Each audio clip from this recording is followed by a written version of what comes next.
కన్యారాశి కన్యారాశి వాళ్ళకి సంపూర్ణమైన గురుదృష్టి ఉందండి. మీ రాశిలో కేతు ఉన్నప్పటికీ గురుదృష్టి ఉండడం వల్ల తెలివిగా ఉంటారు, యాక్టివ్గా ఉంటారు, ప్రజాసేవ ప్రజా కార్యక్రమాల్లో సేవ చేసుకుంటూ ఉంటారు.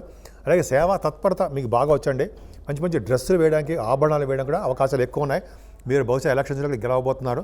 అంటే మీరు ఏ పార్టీలో ఉన్నా సరే గెలవబోతున్నారండి మీకు. ఎందుకంటే భాగ్యంలో ఉన్న గురుడికి అద్భుతమైన ఫలితాలు ఉంటారు కదండి. రవి కూడా ఉన్నాడు కదా. So 12th house lord in 9th house. విదేశ పర్యటన చేస్తారు, అవకాశాలు ఉన్నాయి. సెకండ్ భావం కూడా చాలా అద్భుతంగా ఉందండి మీకు. అంటే ఫైనాన్షియల్ స్టేటస్ పెరుగుతుంది, కుటుంబంలో వృద్ధి పెరుగుతుంది.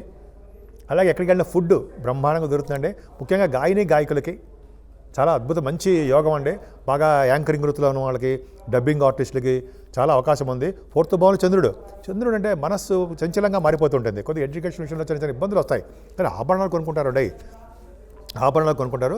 ముఖ్యంగా ఈ 4th భావాధిపతి భాగ్యస్థానం ఉన్నాడు కాబట్టి మీరు పంటలు ఉంటే సరే, కొంతమంది రైతులు ఉంటారు కదా, ఆ రైతుల్లో నష్టాలు కాకుండా లాభాలు రావడానికే అవకాశాలు వాళ్ళకి ఎక్కువ ఉన్నాయి. పంచమ భావంలో గురుడు ఉన్నాడంటే, గురుడు చూస్తున్నాడు అంటే, పంచమ భావానికి గురుడు చూస్తున్నాడంటే మీరు పుత్ర సంతాన యోగం కలగడానికి అవకాశాలు ఎక్కువ ఉన్నాయి. పుత్రులు బాగా ఉంటారు.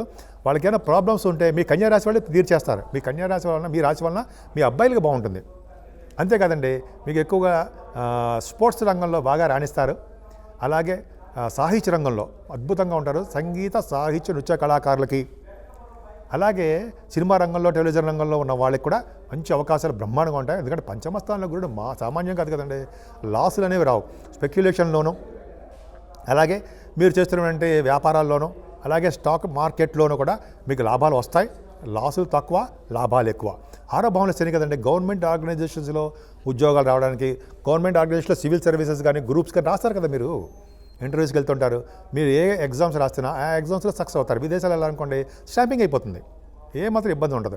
అలాగే కొంతమంది మీరు ఎలక్షన్స్లో ఉన్నారనుకోండి, 6వ భావంలో శని మంచి చేస్తాడు కదా, ఎలక్షన్స్లో గెలిచేటి చేస్తాడు. ఏదైనా సరే 6వ భావం శని దేంట్లో అయినా సరే గెలిచేటి చేస్తాడు. అంటే విన్నింగ్ ఛాన్సెస్ ఎక్కువ ఉంటాయి. కానీ రాహువుతో కలిసి కుజుడు 7వ భావంలో తప్పు కదా, అష్టమాధిపతి 7వ భావంలో ఉన్నాడు.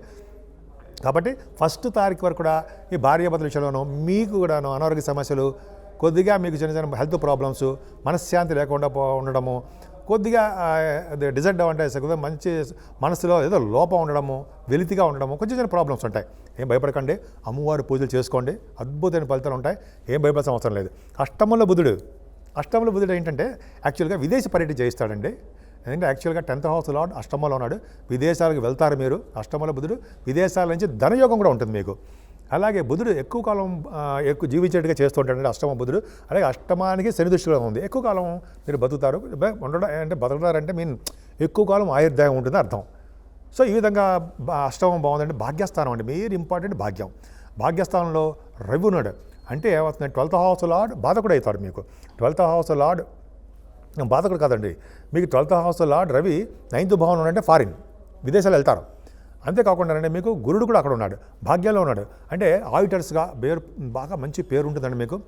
గవర్నమెంట్ ఆడిటర్స్ గాను, మ్యాథమెటిషియన్స్గా గాను, అలాగే సైంటిస్టులు గాను, యాస్ట్రాలజర్స్ మంచి బాగా చెప్తుంటారు కదండి. కన్యారాశిలో జాతకాల మీద ఇంట్రెస్ట్ ఉంటుందండి, మీకు అభిరుచి ఎక్కువ జాతకాల మీద బాగా చెప్తుంటారు. అలాగే గంగా స్నానం చేయడము, పుణ్యనదుల స్నానాలు, తీర్థయాత్రలు చేయడము, విదేశ పర్యటన చదువు కోసం వెళ్ళడము, మీరు చేస్తున్న వ్యాపారాభివృద్ధి, ఏ వ్యాపారం అయినా సరే వ్యాపారాభివృద్ధి ఖచ్చితంగా ఉంటుందండి. అంటే భాగ్యస్థానం అంటే లక్ష్మీ స్థానం అంటాం కదా, అమ్మవారి యొక్క స్థానం అంటాం కదండి. అందుకని మీకు అమ్మవారి స్థానం చాలా చాలా బాగుంది. ముఖ్యంగా 9th house lord, 2nd house lord and 9th house lord శుక్రుడు భాగ్యంలో ఉన్నాడు కదండి. భాగ్యంలో ఉన్నాడు. 10th హౌస్ లార్డ్ కష్టంలో ఉన్నాడు అనుకోండి, కొద్దిగా ఉద్యోగాల్లో కొద్దిగా భద్రత తగ్గుతుంది. ఉద్యోగాల్లో కాన్ఫిడెన్స్ లెవెల్ తగ్గుతాయి. అంటే మీ పెద్దవాళ్ళ బాసుల చేత కొంచెం చిన్న ప్రాబ్లమ్స్ వస్తాయి. ఏదేమైనా మీరేం భయపడాల్సిన అవసరం లేదు. భాగ్య రాజస్థానాలు పర్ఫెక్ట్గా ఉన్నాయి. మీరు ఎలక్షన్స్లో కానీ మీరు ఏ పోటీ పరీక్షలు చేసినా ఉన్నా కూడా మీకు అవకాశాలు, గెలిచే అవకాశాలు మీ జాతకాల రీత్యా ఆధారపడి ఉన్నాయి. ముఖ్యంగా అమ్మవారు పూజ చేసుకోండి. అమ్మవారు పూజ చేసుకోవడం వలన, అలాగే నిరంతరము అమ్మవారు నిత్య సంతోషం మాట అంటాం సరే, సంతోషం అని కొలవడం వల్ల చక్కగా ఇప్పుడు ఆనందంగా సంతోషంగా ఉండడానికే అవకాశాలు మీకు ఎక్కువ ఉన్నాయి. ముఖ్యంగా గాయత్రి జపం చేయండి. గాయత్రి జపం ఎప్పుడు మర్చిపోకూడదు. గాయత్రి మంత్రం కూడా జపించడం వల్ల శని వల్ల వచ్చే దోషాలు చాలా మటుకు పరిహారం అయిపోతాయి.